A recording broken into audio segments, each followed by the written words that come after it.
নবীজি যখন কথা বলতেন কারোর সাথে পুরা দেহ মোবারকটা ফিরাই দিতেন, ডান দিকে বা দিকে পিছনে।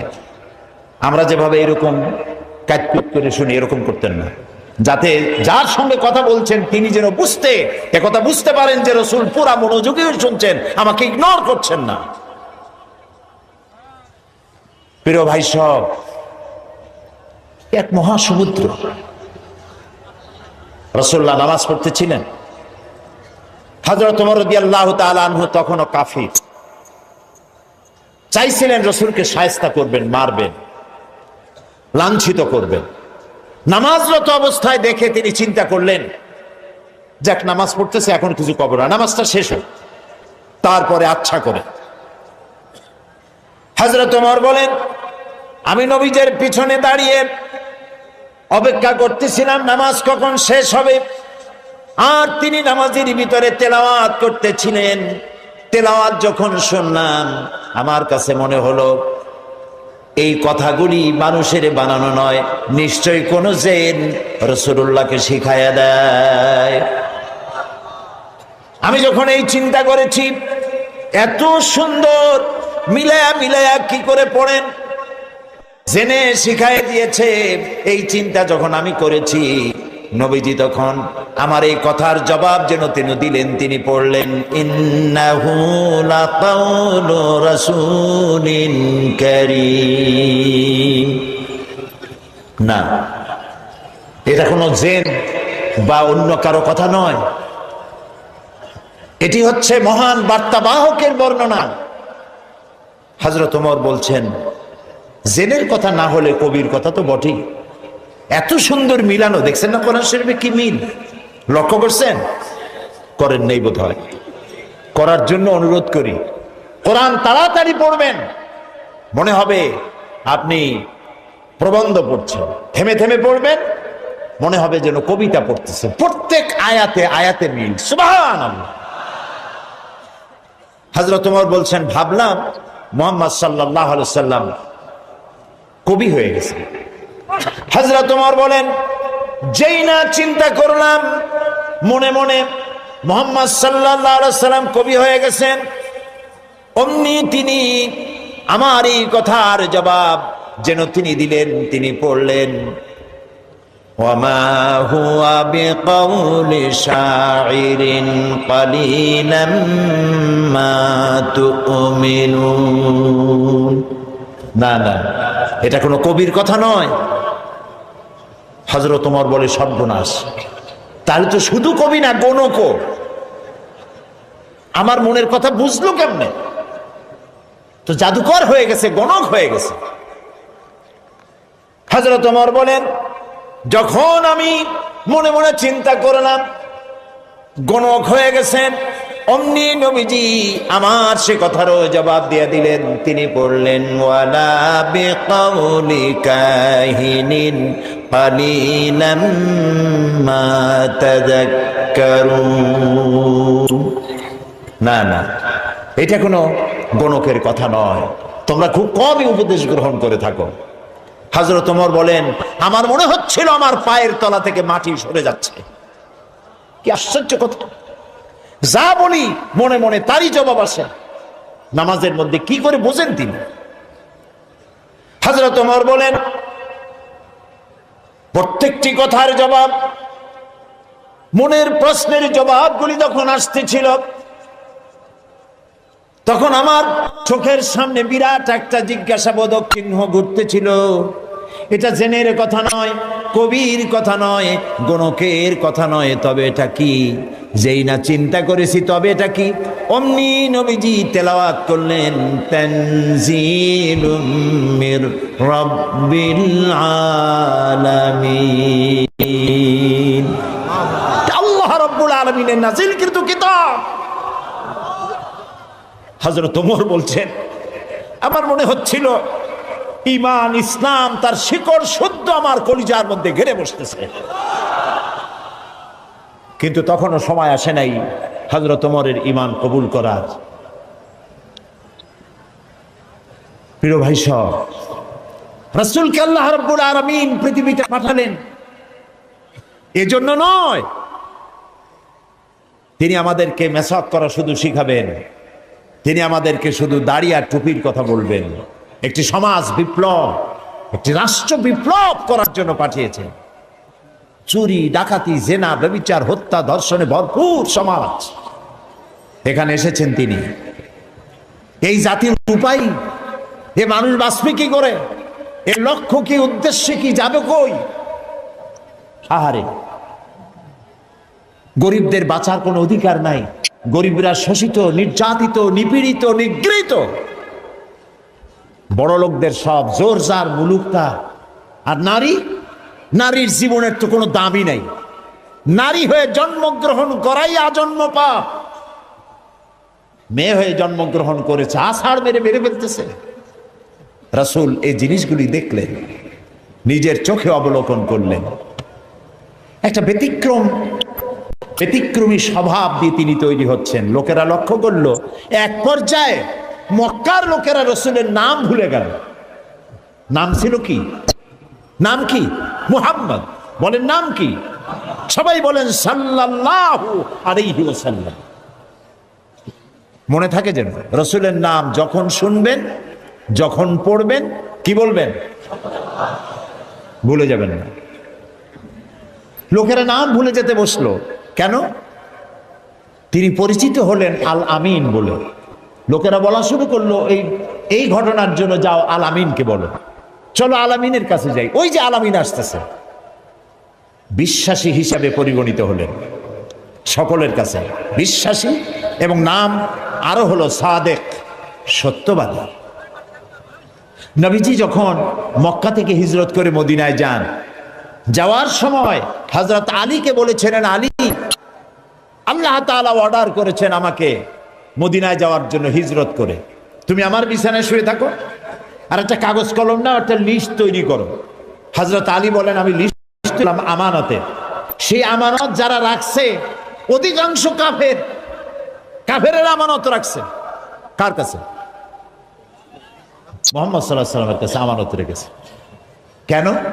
কাফেরেরাও বুঝতো যে সব নেতার পিছনে ঘুরি, এগুলো শয়তানের চাইতেও খারাপ। মুহাম্মদ সাল্লাল্লাহু আলাইহি ওয়াসাল্লামের সাথে বিরোধিতা করি নেতাদের জ্বালায় পড়িয়া। আসলে তার মতো ভালো মানুষ আকাশের নিচে জমিনের উপরে আর নাই। কাফেরেরাও বুঝতো।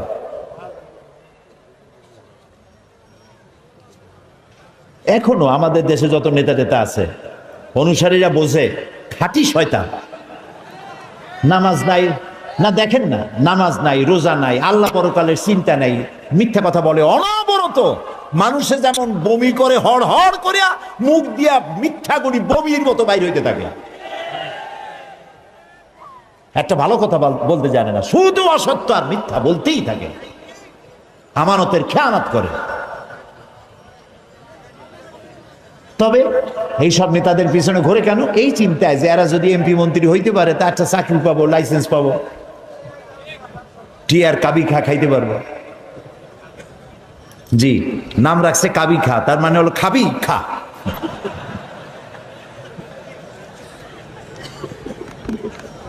নবী করিম সাল্লাল্লাহু আলাইহি ওয়াসাল্লাম, আপনার আমার জীবন, আমাদের মা বাপের জীবন উৎসর্গ হোক রাসূলের কদম মোবারকের উপরে। সারাটা দুনিয়া ঋণী তার কাছে, তার স্বভাব চরিত্রের কাছে। মুহাম্মদুর রাসূলুল্লাহ সাল্লাল্লাহু আলাইহি ওয়াসাল্লাম এই সমাজে বড় হলেন, বেড়ে উঠলেন, লক্ষ্য করলেন এদের বাঁচাবো কেমনে, উপায় কি? তিনি গারে হেরায় চলে গেলেন। ওটার নাম জাবালে নূর।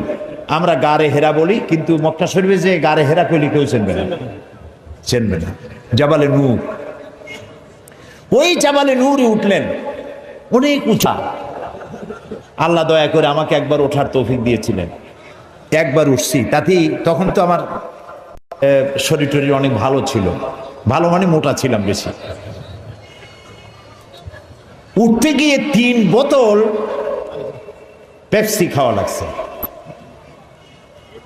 আর 2-3 দিন উরুতে ব্যথা ছিল। তাহলে চিন্তা করেন কত উঁচা। সেই পাহাড়ের অনেক উঁচায় একটা ছোট্ট জায়গা, একটা রাস্তা আছে একটুখানি, এই সোজাভাবে ঢোকা যায় না, কাত হয়ে কইয়া কাইতেছেন আমাদের দেশে বলে, ওই কইয়া কাইত হয়ে ঢোকা যায়। এবং ওখানে একটা জায়গা আছে যেখানে দুইজন একসাথে নামাজ পড়তে পারে, এরকম একটা গুহা। সেখানে নবী করিম সাল্লাল্লাহু আলাইহি ওয়াসাল্লাম চিন্তা গবেষণা করতে লাগলেন। যেদিন বয়স 40 বছর পূর্ণ হয়ে গেল, আল্লাহ রাব্বুল আলামিন তাকে নবুয়তের মর্যাদা দিয়ে দিলেন। এই নবুয়তের মর্যাদা নিয়ে তিনি নেমে আসতেছেন। ভয় পেলেন। জিবরাইলকে তো জীবনে দেখেন নাই, হযরত জিবরাইলকে দেখেছেন। জিবরাইল বলেছেন ইকরা, পড়ো। তিনি বলছেন যে আমি পড়তে জানি না। আবারও বললেন ইকরা, পড়ো। বলছেন জানি না পড়তে। তৃতীয়বার তিনি বুকের সাথে জড়িয়ে ধরলেন, এমন ভাবে জড়িয়ে ধরলেন নবী করিম সাল্লাল্লাহু আলাইহি ওয়াসাল্লাম ব্যথা পেলেন এবং তিনি পড়তে পারলেন। নেমে এসে স্ত্রী হযরত খাদিজাতুল কুবরা রাদিয়াল্লাহু তাআলা আনহাকে বললেন আমাকে ঢেকে দাও। তাড়াতাড়ি করে চাদর এনে তিনি ঢেকে দিলেন। নবী করিম সাল্লাল্লাহু আলাইহি ওয়াসাল্লামের চোখের মধ্যে বীর ছাপ। হযরতে খাদিজা ভীত সন্ত্রস্ত হলেন, জিজ্ঞেস করলেন আবাল কাসেম আপনার কি হয়েছে? তিনি ঘটনা শোনালেন। হযরত খাদিজা কি বলতেছেন শোনেন। হযরত খাদিজা বলছেন ইয়া আবাল কাসেম, হে কাসেমের পিতা, আপনার ঘাবড়াবার কোনো কারণ নাই। কোন দুষ্ট জিন, কোন দুষ্ট শয়তান আপনাকে অনিষ্ট করতে পারে না, কারণ আপনি সত্যবাদী।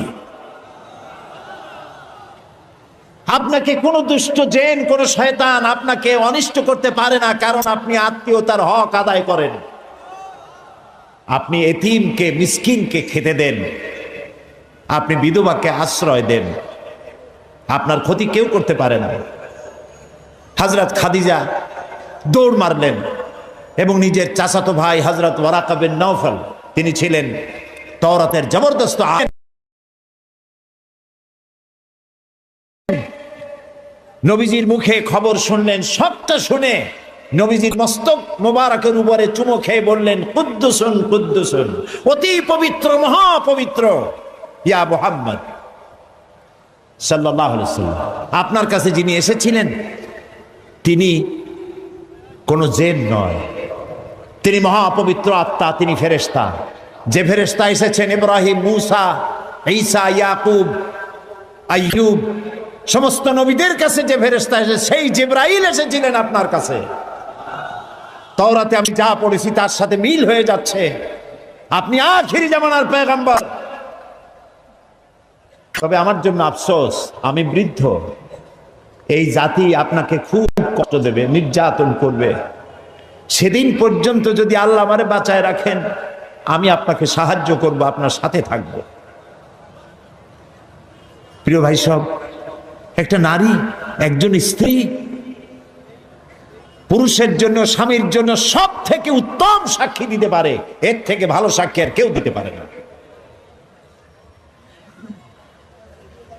আল্লাহর নবী যখন তার স্ত্রী হযরত খাদিজা রাদিয়াল্লাহু তাআলা আনহাকে যখন দাওয়াত দিয়েছেন, আল্লাহ রাব্বুল আলামিন যখন দাওয়াতের জন্য বলে দিলেন নিকটবর্তী আত্মীয়দেরকে দাওয়াত দাও, সর্বপ্রথম নবীজি গিয়ে হযরত খাদিজাকে দাওয়াত দিলেন।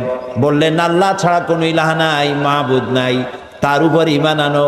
আর আমি মুহাম্মদ রাসূলুল্লাহ সাল্লাল্লাহু আলাইহি সাল্লাম, আখিরি জামানার পয়গম্বর, আমার উপর ঈমান আনো।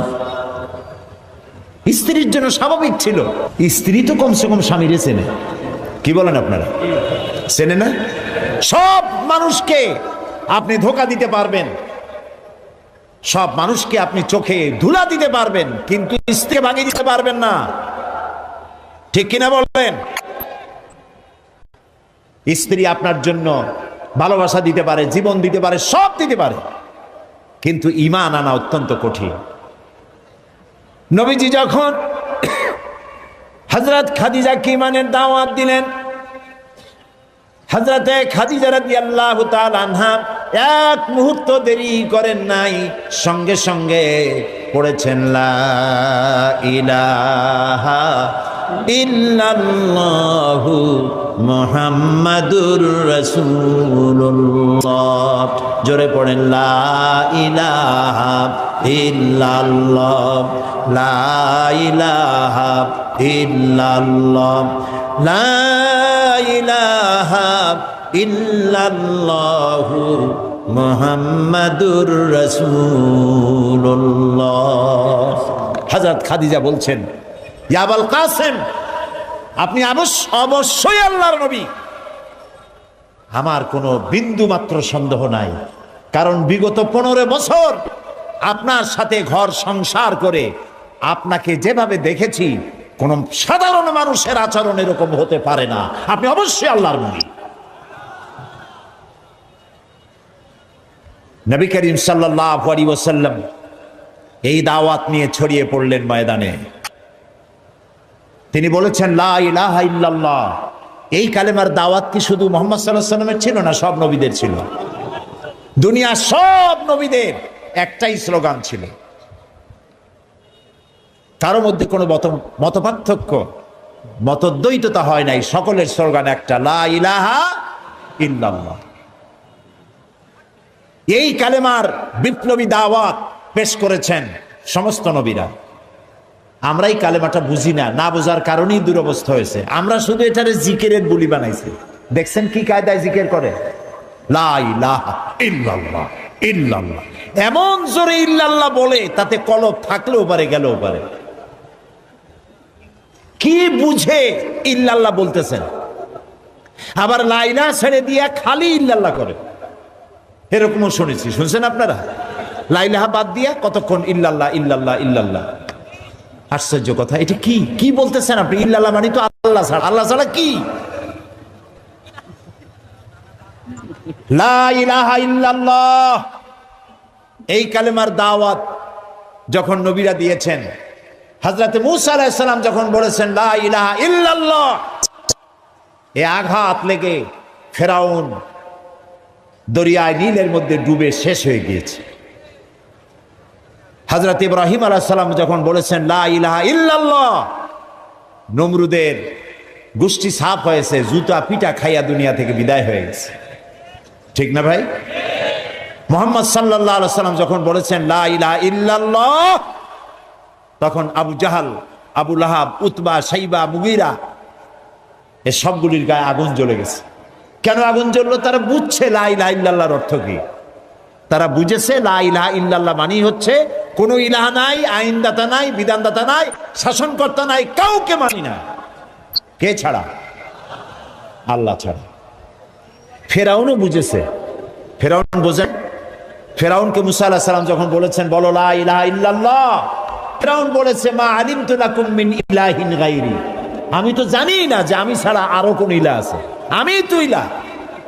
তুমি যদি আমারে বাদ দিয়ে আর কাউকে ইলাহ মানো, লা আজআলান্নাকা মিনাল মাসজুনিন, কারারুদ্ধ করে রাখবো, জেলখানায় ঢুকিয়ে দেব। মুসা আলাইহিস সালাম ভয় পাইছিলেন নাকি? ভয় পাননি। কাফেরেরা বুঝতে পারতো লা ইলাহা ইল্লাল্লাহর অর্থ কি। আবু জাহাল, আবু লাহাব, উতবা, শাইবারা, হযরত আবু তালেব নবী করিম সাল্লাল্লাহু আলাইহি সাল্লামের চাচা আবু তালেবের কাছে গিয়ে বলেছে, আবু তালেব রাসূলকে বলো, মুহাম্মদ সাল্লাল্লাহু আলাইহি সাল্লামকে বলেন তিনি যেন লা ইলাহা ইল্লাল্লাহর দাওয়াত না দেন। এর বিনিময়ে যত টাকা লাগে, যে সুন্দরী মেয়ে পছন্দ করবে সেই মেয়ে তার সাথে বিয়ে দিয়ে দেব, নেতৃত্ব দেব, টাকা দেব, পয়সা দেব, বাড়ি ঘর দেব, তবুও লা ইলাহা ইল্লাল্লাহ দাওয়াত যেন তিনি না দেন। নবীজির কাছে যখন প্রস্তাব গেল, আল্লাহর নবী বললেন চাচাজি আবু তালেব, প্রস্তাব যেটা এসেছে ওই প্রস্তাবকরা যা দিতে পারবে সেটা তো স্বাভাবিক কথা, যেটা দিতে পারবে না তাও যদি ওরা আমার হাতে দিতে পারে, যেমন আকাশের সূর্যটা ধরে এনে যদি ওরা আমার ডান হাতে তুলে দেয়, আকাশের পূর্ণিমার চাঁদ যদি ধরে এনে আমার বাম হাতে তুলে দেয়, এর বিনিময়ে আমি আল্লাহ নবী মুহাম্মদুর রাসূলুল্লাহ এক মুহূর্তের জন্য তাওহীদের দাওয়াত বন্ধ করে দেব না। নবীজি পৃথিবীতে আল্লাহর দ্বীনের দাওয়াত দেওয়ার জন্য, দিন প্রতিষ্ঠার জন্য এসেছিলেন। এজন্য আসেন নাই আবু জাহাল, আবু লাহাব বা সাইবারা নেতৃত্ব দিবে, আর মুহাম্মদ সাল্লাল্লাহু আলাইহি ওয়াসাল্লাম তার অধীনে চাকরি করবেন, মসজিদে বসে আল্লাহ আল্লাহ করবেন। মূসা আলাইহিস সালামকে এজন্য পাঠানো হয়নি যে তিনি ফেরাউন রাজত্ব করবে আর তিনি তার অধীনে থেকে আল্লাহ বিল্লাহ করবেন। এজন্য পাঠানো হয়েছে। মূল উদ্দেশ্য কি? আল্লাহ রাব্বুল আলামিন বলেন, হুয়াল্লাযী আরসালা রাসূলাহু বিল হুদা ওয়া দীনিল হক লিইয়ুযহিরাহু আলাদ-দীনি কুল্লিহি ওয়া কাফা বিল্লাহি শাহীদা। আল্লাহ তাআলা তিনি রাসূলকে প্রেরণ করেছেন দ্বীনে হক আর সত্যের বিধান সহকারে, যাতে করে পৃথিবীর সব মতবাদের উপরে ইসলামকে তিনি বিজয়ী করে দিতে পারেন।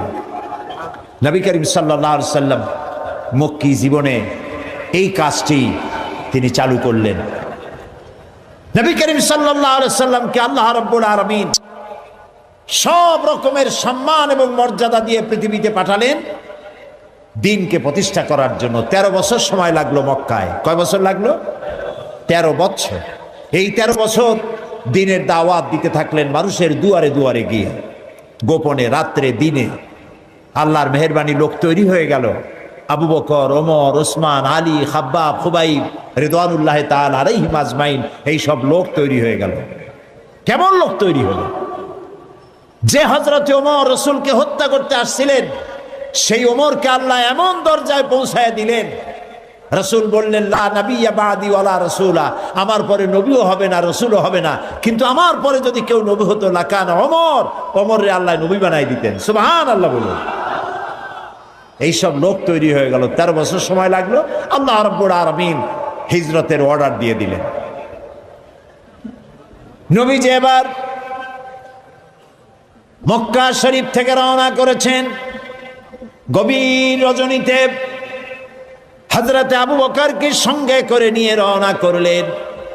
জাবালে মিসফালার ভিতর দিয়ে, জাবালে কিদওয়ার উপর দিয়ে যাওয়ার সময় বারবার কাবার দিকে ফিরে তাকায় কাঁদতে লাগলেন আর বলতে লাগলেন, কাবারে, বড় আশা ছিল তোর খেদমত করব, কিন্তু তোর নিষ্ঠুর সন্তানেরা তোর কাছে আমারে থাকতে দিল না রে।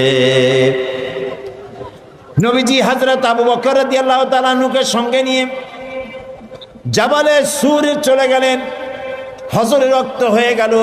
হযরত আবু বকর বলেন, আর উপায় নাই, ধরা পড়ে যাব, এই গুহার মধ্যে গিয়ে আমরা আশ্রয় নেই। গুহার ভিতরে গিয়ে আশ্রয় নিলেন। সকালবেলায় কাফির বেঈমানেরা খুঁজতে খুঁজতে ওই পর্যন্ত এসেছে। একজন বলে পায়ের চিহ্ন এখানে শেষ, ভিতরে আছে, আর একজন বলে নাই। একজন বলে আছে, আর একজন বলে নাই।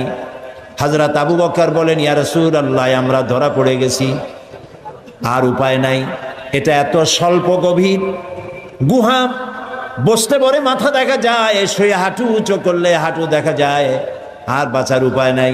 আল্লাহ রাব্বুল আলামিনের হাবিব তখন বললেন, কারিমের মধ্যে সূরা তাওবায় আল্লাহ শোনাই দিয়েছেন, ইয়াকুলু লিসাহিবিহি লা তাহজান ইন্নাল্লাহা মা'ানা। হে আমার বন্ধু, হে আমার সাথী, ভয় পেও না, আমরা দুইজন নই, আমাদের সাথে আর এক সত্তা আছে। তার নাম কি? সবাই বলেন। আল্লাহ রাব্বুল আলামিন তার হাবিবকে বাঁচালেন না ধরাই দিলেন? বাঁচাইছেন কিনা? দিনের বেলায় ঘুমায় থাকতেন, রাতের বেলায় চলতেন। 13 দিন সময় লাগলো। মক্কা শরীফ থেকে লোকেরা, কাফেরেরা রাসূলকে ধরার জন্য সুরাকাকে পাঠিয়ে দিল। সুরাকা চলল ধরার জন্য। অশ্ব পৃষ্ঠে সওয়ার হয়ে দৌড়াতে দৌড়াতে রাসূলের কাছে চলে গিয়েছে। হযরত আবু বকর বলছেন, ইয়া রাসূলুল্লাহ, আবার ধরা পড়ে গেলাম, এই লোক কেমনে ছাড়ি? আবার পিছনে দৌড়ানো আরম্ভ করেছে। আবার কিছু দূর গিয়ে দুটি পা, ঘোড়ার পা সামনের দিকে টেনে যেতে লাগলো। এবার বলল, আমি ক্ষমা চাই। রাসূল বললেন, মাফ করলাম, ফিরে যা। আবার যখন ঘোড়ার পা উঠে আসলো, সুরাকা তখন চিন্তা করলো, 100 লাল উট কেমনে ছাড়িয়ে যায়। আবার পিছনে আরম্ভ করছে দৌড়। এবার যখন কাছাকাছি এসেছে, সুরাকার ঘোড়ার 4টা পায়ে মাটির তলায় নামা শুরু হয়ে গেছে। সুরাকা বলছে, আমি মাপ চাই, আমাকে ক্ষমা করে দিন। রাসূলুল্লাহ ফিরে তাকালেন, বললেন, সুরাকা, এখনো তোমার বিশ্বাস হয় না যে আমি আল্লাহর নবী? সুরাকা বলছেন, হ্যাঁ। নবীজি তাকে ক্ষমা করলেন, ঘোড়া শুদ্ধ উপরে উঠে আসলো। সুরাকা চিন্তা করলো একেবারে খালি হাতে ফিরবো। দেখেন কি কত বড় খারাপ মানুষ। সুরাকা বলছে, মুহাম্মদ সাল্লাল্লাহু আলাইহি সাল্লাম, আচ্ছা আমি যেই ধরলাম না, আমি ফিরে যাব এখন, কিন্তু আমি যে আপনাকে ধরলাম না, সেই জন্য আপনি আমার কিছু দেবেন না? মানুষ কত খারাপ হতে পারে চিন্তা করে। নবীজি রাগ করলেন না, নবীজি বললেন, হ্যাঁ দেব। কি দেবেন? নবীজি বললেন, তোমাকে আমি পারস্য সম্রাটের মুকুট তোমার মাথায় পরিয়ে দেওয়া হবে। সুরাকা মুখটা মলিন হয়ে গেল, কিভাবে সম্ভব? কইল কি? এটা কি সম্ভব কথা? যিনি রাতের আধারে একজন লোক নিয়ে কোন রকম করে আত্মগোপন করে চলে যাচ্ছেন, নিজের জন্মভূমি ছেড়ে পারস্য সম্রাটের মাথার মুকুট এনে আমারে দেবে, এটা একটা কথা হইল? কিছু দেবেন না তাই কর। মন খারাপ করে সে চলে গেল। নবী করিম সাল্লাল্লাহু আলাইহি সাল্লামের ইন্তেকালের পর হযরত আবু বকর ক্ষমতা এলেন, তারপরে হযরত ওমর ক্ষমতা এলেন। হযরত ওমরের জামানায় পারস্য বিজয় হলো, আর গনিমতের মালের সাথে পারস্য সম্রাটের মুকুটও এসে সামনে হাজির হয়ে গেল। হযরত ওমর লক্ষ্য করে দেখলেন গনিমতের মালের মধ্যে হীরা মণিমুক্তা খচিত চকচক করছে, পারস্য সম্রাটের মাথার মুকুট। হযরত ওমর বললেন, কেউ চলে যাও তো, সুরাকাকে ডেকে নিয়ে আসো। সুরাকা তখন বুড়ো হয়ে গেছে, দাড়ি চুল পেকে বৃদ্ধ হয়ে গেছে। সুরাকাকে কাছে ডেকে হযরত ওমর নিজ হাতে পারস্য সম্রাটের মুকুটটা সুরাকার মাথায় পরিয়ে দিলেন। বললেন, সুরাকা, আল্লাহর নবীর ওয়াদা কখনো মিথ্যা হয় না। নবীজি মক্কা থেকে মদিনায় পৌঁছে গেলেন। প্রতিমধ্যে খুব ক্ষুধার্ত হয়েছিলেন, প্রতিমধ্যে কখনো খেতে পারতেন, কখনো খেতে পারতেন না। মদিনার কাছাকাছি, বুখারীতে এই বিবরণ এসেছে, কাছাকাছি হয় যখন হলেন, তখন উম্মে মাহবাদ, মাহবাদের মা বাড়িতে ছিলেন একটা ঘরে। আবু মাহবাদ কাজের জন্য চলে গেছে। কতগুলি ছাগল ছিল তাদের। এই মরুভূমিতে কোনো খাবার নাই, ঘাস নাই, ছাগল সব, বাচ্চা নাই, দুধ নাই, সব শুকায় গেছে। নবী করিম সাল্লাল্লাহু আলাইহি ওয়াসাল্লাম ক্ষুধার্ত, হযরত আবু বকর ক্ষুধার্ত। বাড়ির মধ্যে গিয়ে ঢুকছেন, উম্মে মাহবাদকে জিজ্ঞেস করলেন, মহিলাকে জিজ্ঞেস করলেন, তোমার ঘরে কি কোনো খাবার আছে? তিনি বললেন, পথিক, আমার ঘরে কোনো খাবার নাই। আচ্ছা দুধ আছে? তিনি বললেন, না, দুধ পাবো কোথায়? কই যে ওই যে একটা ছাগল দেখা যায়, একটা বকরি দেখা যায়। তো বললো যে, আপনি দেখতে পাচ্ছেন না, এই বকরি কত কৃষ, একেবারে শুকায় গেছে, ওর তো বাচ্চা নাই, ও দুধ দেবে কেমনে? রাসূলুল্লাহ বললেন, তুমি বকরিটা আমার কাছে নিয়ে আসো। মহিলা বকরিটা কাছে নিয়ে এলেন। রাসূলুল্লাহ বকরির ওলানে, ওলান বলে না, ওলানে হাত দিলেন। উম্মে মাহবাদ বললেন, আমি তাকিয়ে থাকলাম, বকরি তার দুটি ঠ্যাং ফাঁক করে দিল পেছনে, আর ওলান বড় হয়ে মাটিতে ঠেকে গেল। রাসূলুল্লাহ বললেন, একটা পাত্র নিয়ে আসো। একটি পাত্র আনা হলো, বড় এক পাত্র দুধে ভরে গেল। রাসূলুল্লাহ পাত্র থেকে ঢেলে দিলেন, তুমি খাও। নিজে খাইলেন, হযরত আবু বকরকে খাওয়ালেন। পাত্র পরিপূর্ণ থাকলো। বলল, তোমার স্বামী এলে তাকে দিও। রাসূলুল্লাহ চলে গেলেন। আবু মাহবাদ বাড়ি ফিরেছেন, মুখ শুকনা। হঠাৎ করে দুধের দিকে চোখ পড়লো। বলল, তুমি দুধ পাইলা কই? আবু মাহবাদ বলছে, পুরুষ বলছে যে, আমি তো সারাদিন কষ্ট করেছি, কিছু খাই নাই, তুমি দুধ পেলে কোথায়? উম্মে মাহবাদ বললেন, আমাদের বাড়িতে দুইজন মেহমান আসছিলেন এবং যা ঘটনা ঘটলো পুরা ঘটনা তিনি শোনালেন। আবু মাহবাদ জিজ্ঞেস করেন, আচ্ছা বলো তো লোকটি কেমন, দেখতে কেমন? উম্মে মাহবাদ বলছে, আবু মাহবাদ, আমি সেই পুরুষটির কথা কি বলবো, আমার জীবনে এত সুন্দর সুপুরুষ আমি জীবনে দেখি নাই। তার চক্ষু আনত, তিনি উপরের দিকে তাকায় কথা বলেন না, প্রয়োজনের বেশি একটি কথাও বলেন না। তার চলা, তার বসা, তার কথা, মুখের বাণী মণিমুক্তার মতো। আমি সারা জীবনে এমন মানুষ দেখি নাই। আবু মাহবাদ বৃদ্ধ মানুষ সব শুনে বলল, খুব সম্ভব তওরাতে যে শেষ নবীর কথা শুনেছি নিঃসন্দেহে তিনিই হবেন, আমার ভাগ্য খুলে গিয়েছে। প্রিয় ভাই সব, রাসূলকে আল্লাহ রাব্বুল আলামিন এমন সৌন্দর্য দিয়েছিলেন, পৃথিবীতে এত সুন্দর সুপুরুষ পৃথিবীতে আর আছে নাই। এই দুনিয়ার কোন শিল্পী তার তুলি দিয়ে রং দিয়ে এত সুন্দর ছবি আঁকাইতে পারবে না পৃথিবীর কোন মানুষ। কারণ এই ছবি এঁকেছিলেন যিনি, তিনি শিল্পীর শিল্পী। তিনি কে?